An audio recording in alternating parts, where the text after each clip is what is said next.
So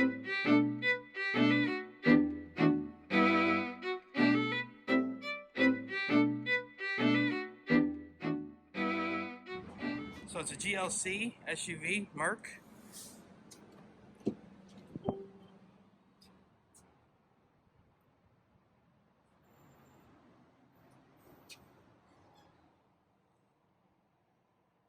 Not a bad setup.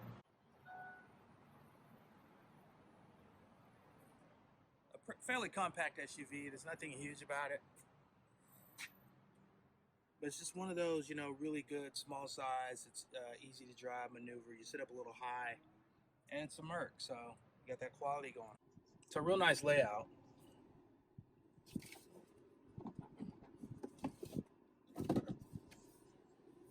All your usual stuff.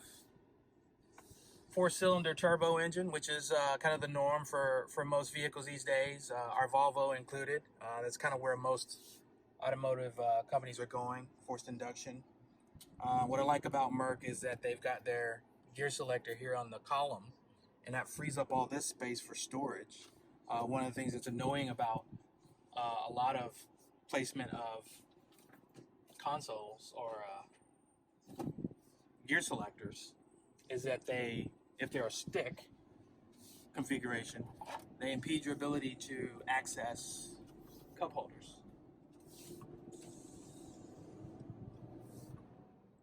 Pretty spirited.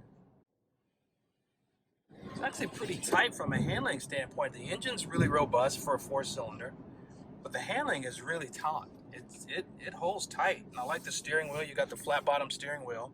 It's a nice feel in your hand, nice and girthy. But the engine response is really good.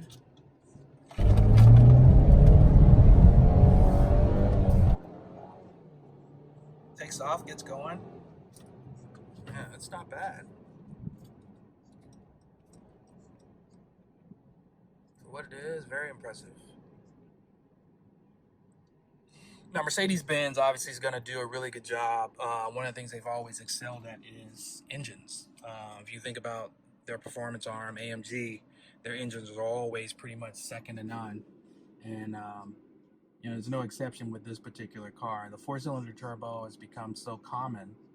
I think everyone is really fine-tuning it to be, you know, applicable in so many different scenarios.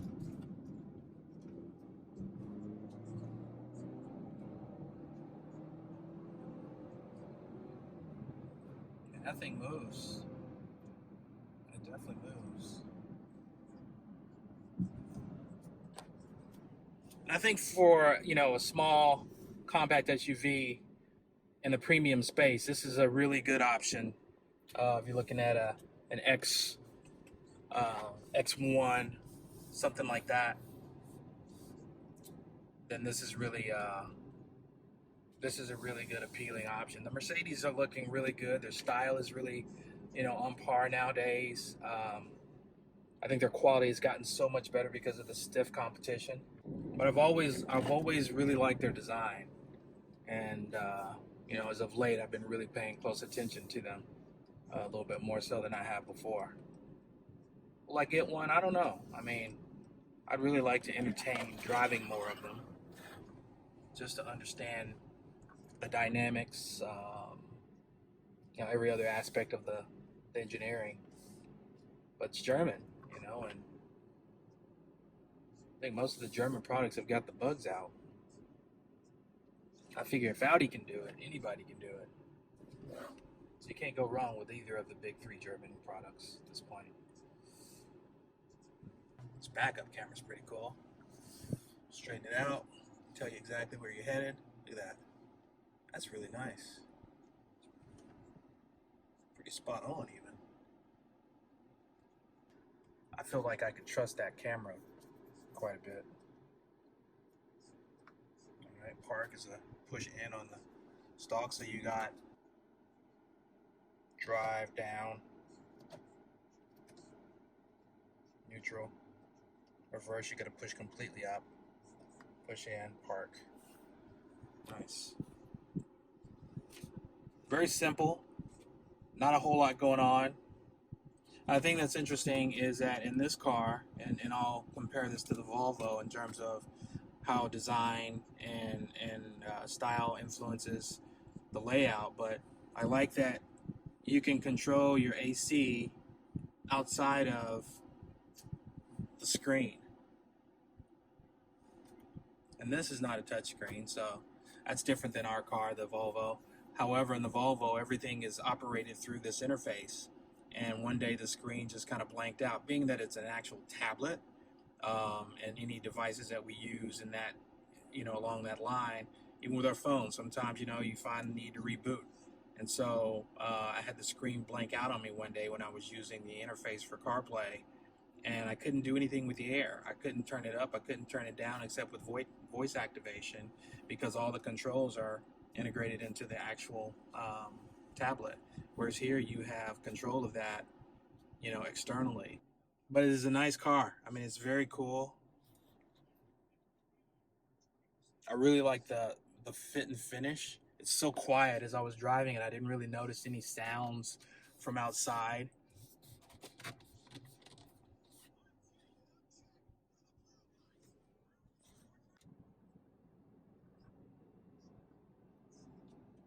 I like this layout. I used to be a little indifferent to it because I thought, okay, that's a bit retro.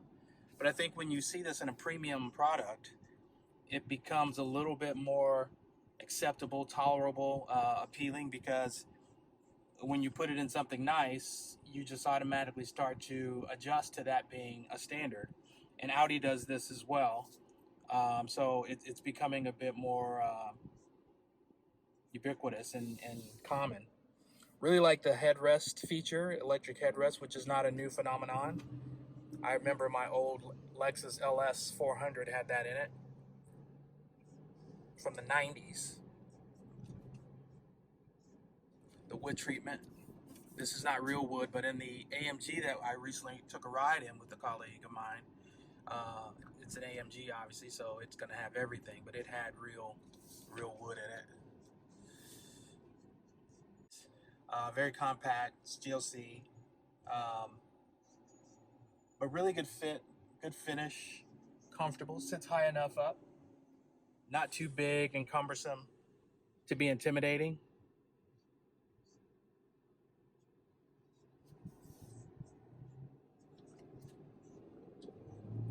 Really good engine response, man.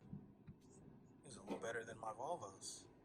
It's obviously going to be a tighter car than a Volvo because BMWs, Mercedes, Audis, they focus so much on building performance-based vehicles, that's something that they always pay really close attention to.